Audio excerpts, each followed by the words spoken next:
Today we talk about how can you disable this sign or know how you can do that on your Samsung Edge app.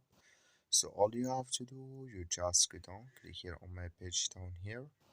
So when you click here on my page, it's going to take you to this list. Then all you have to do now, just go above this sign, click on it here. So then it's going to show for you a list like this, and you click here on settings. So then it's going to take you to this list here. Then all you have to do now, just click on notifications. So then it's going to take you to this list here. Then all you have to do now, you just go down here and you come here to mindfulness here. And all you have to do, you just, sorry, I'm go back. So like you say, like I say before, you come here. So then you click in this sign or this color, like you see color, it's gone.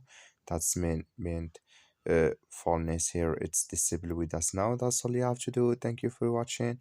Don't forget to support us by liking, subscribe.